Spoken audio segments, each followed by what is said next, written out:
pessoal, eu sou o professor Dr. Wilson da Silva e estou apresentando para vocês o fascinante reino das 64 casas do jogo de xadrez, a arte de caíça, como dizem os poetas, né? Nós já vimos o movimento do bispo, da torre, da dama, do cavalo, do peão. Vamos ver nessa aula o movimento da peça mais importante de todas. E qual é essa peça? O rei.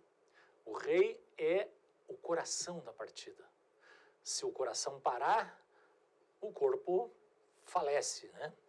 Então o rei não pode ser morto. Se ele for morto, a partida termina. E o que é o rei ser morto? É o que a gente chama de checkmate, que também é assunto dessa aula. Então acompanhem comigo na tela para a gente ver o movimento do rei, como ele captura e como ocorre o cheque, o checkmate, o afogamento, que são conceitos ligados ao rei. Vamos lá. Então, há duas formas principais de se mover o rei. A primeira é você movendo o rei para qualquer casa adjacente. Quando digo adjacente, é casa próxima, do lado, vizinha, vamos dizer assim, né?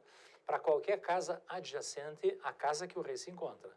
Então, o rei anda uma casa para qualquer direção. Uma casa na coluna, uma casa na fila e uma casa na diagonal. Essa é a forma comum de se mover o rei. Agora, existe uma outra forma que a gente vai ver daqui a pouco, que é rocando. E o que é rocar, professor Wilson?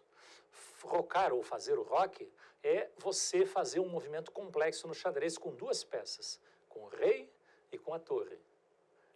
Mas a gente já vai ver, eu não quero confundir muito a cabeça de vocês. Acompanhe aqui na tela comigo para a gente ver esses detalhes que eu estou falando para vocês. Como é que é a figura do rei? Observem ali, vocês têm o desenho do rei, ou a foto do rei, e tem também o símbolo que vocês encontram nos livros de xadrez. Então, observem aqui nesse diagrama da esquerda, nessa figura, que o rei preto que está aqui pode se mover para qualquer casa que está assinalada, que eu estou marcando um X aqui, mas que já estava marcada então com um círculo ali. O rei branco pode se mover então para qualquer uma dessas quatro casas que eu estou marcando. Por quê? Porque o rei se move uma casa para qualquer direção somente. Agora, o que o rei não pode fazer? Observem esse diagrama aqui da direita. O rei não pode ir para uma casa que ele ficaria em perigo, porque isso chama-se cheque. Então, observe essa torre preta que está em C8 aqui, ó. Ela domina todas as casas da coluna C. O rei branco já não pode ir para nenhuma dessas casas assinaladas por um X. Por quê? Porque ele se colocaria em xeque. E um jogador não pode se colocar em xeque em momento nenhum. Se ele levar um xeque, ele tem que fugir. E o que é o xeque, professor Wilson? O xeque é toda vez que uma peça adversária, né, ameaça o nosso rei. Todas as peças dão xeque? Sim. Menos o rei adversário, né? Que o rei adversário não pode dar um xeque na gente, porque ele não pode se aproximar da gente. Se ele se aproximasse, ele ficaria em xeque também. Voltamos para a tela aqui, voltamos para o quadro. Então, observem, o rei preto em F8, ele pode ir para essa casa que eu estou assinalando, que é E8 e G8. Mas não pode ir para as casas que estão com X aqui, que são as casas E7, F7 e G7. Por quê? Porque a torre branca domina, controla essas casas. E se ele for para uma dessas casas, ele ficaria em xeque. E se colocar em xeque é um lance ilegal. Você não pode fazer um lance ilegal. O que é um lance ilegal? Um lance contrário às normas do jogo. Se você fizer, você tem que desfazer, voltar esse movimento e fazer um movimento legal. Vamos ver a segunda forma de mover o rei, que é rocando, como eu disse para vocês. Observe no quadro comigo. Então, rocando, né? Cuidado, né? Rocando, não roçando. Às vezes a gente escreve rocando e o computador muda aqui para roçando.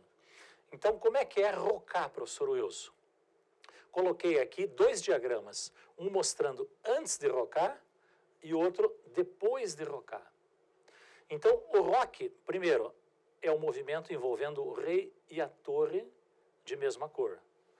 O rei e a torre de mesma cor. Para fazer esse movimento roque, você vai mexer duas peças ao mesmo tempo e vai contar como uma jogada somente.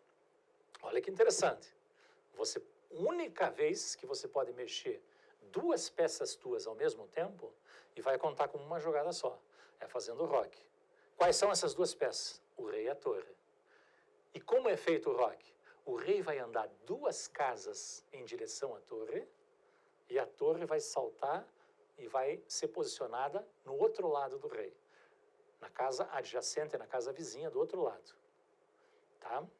Para isso, para fazer o roque, eu vou mostrar no quadro, vocês têm que observar algumas regrinhas. Você só pode fazer o roque se você não mexeu nem o rei nem a torre. Isso é muito importante. Por isso, antes de mexer o rei, o jogador tem que pensar com muito cuidado. Será que é uma boa estratégia mexer o rei? Porque se eu mexer, eu perco o direito de fazer o roque. Eu não posso rocar se tiver peças entre o rei e a torre. Então, a distância entre o rei e a torre tem que estar livre. Eu não posso rocar se eu estiver em xeque, se eu estiver ameaçado, se eu passar por uma casa que eu vou estar em xeque, ou se eu terminar em xeque. Vamos observar no quadro, que vai ficar mais claro olhando uma figura ilustrando isso. Primeiro, só aqui, observem que o roque, antes de fazer, está aqui, e depois de fazer, está aqui. Ó, o rei veio para G1 e a torre para F1. Então, o rei andou duas casas em direção à torre, ó, veio para cá, e a torre veio para essa casa do lado do rei. Esse é o chamado roque pequeno. Esse aqui, ó, roque pequeno, está escrito aqui. E o de cima é o roque grande. Por que é o roque grande? Porque tem mais espaço entre o rei e a torre. Observe que tem três casas, só que o rei vai andar sempre duas. Ó. O rei vai parar aqui e a torre vai ser transferida para essa casa aqui. Então vai ficar nessa posição aqui, ó. Roque grande. Esqueci de falar para vocês, por que fazer o roque? O jogador me pergunta, mas professor, é útil fazer esse movimento? Sim, é muito útil. É um movimento defensivo importante. Porque observe que você vai esconder o rei atrás de 3 peões.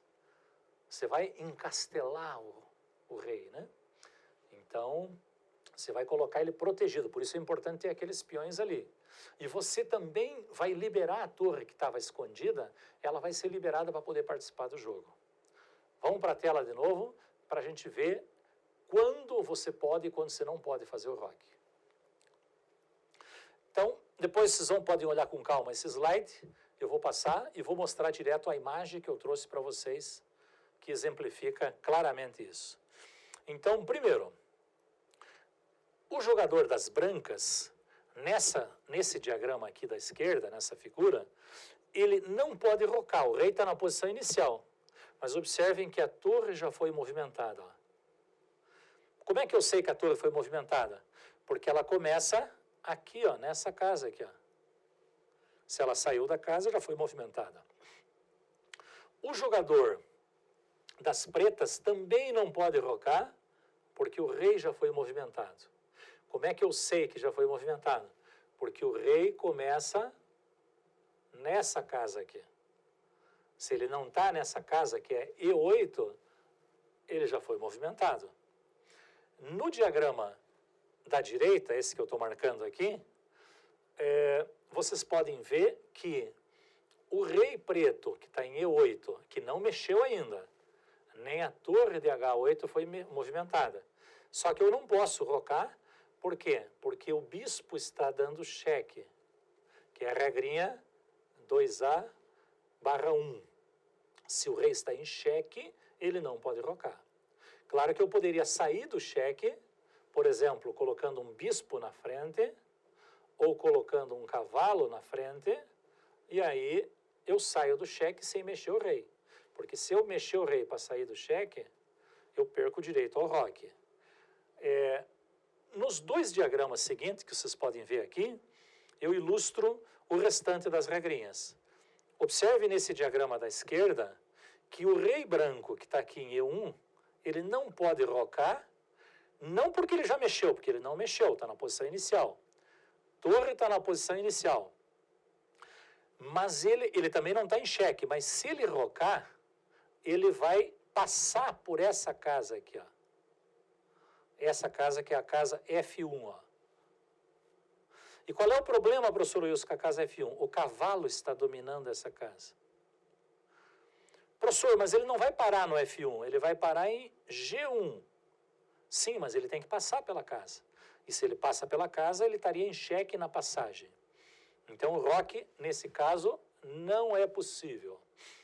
No diagrama da direita, vocês podem ver que o rei branco de E1 não mexeu nem a torre. Ele não está em xeque, mas ele não pode rocar porque tem uma peça dele entre o rei e a torre.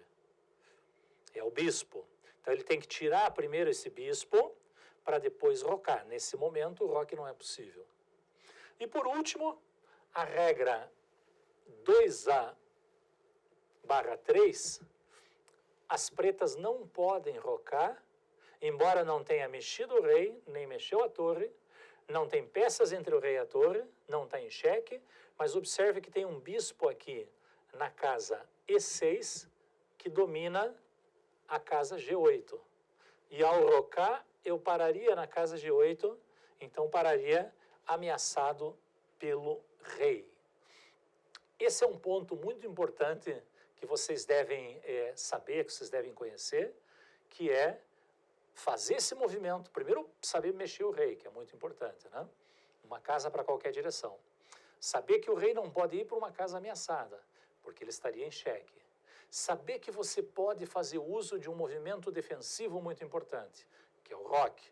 Por que é defensivo? Porque o rei vai para trás dos 3 peões.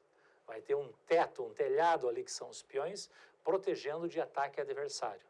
E também é um movimento, o roque é um movimento defensivo, mas também ofensivo, no sentido em que ele libera a torre para poder jogar.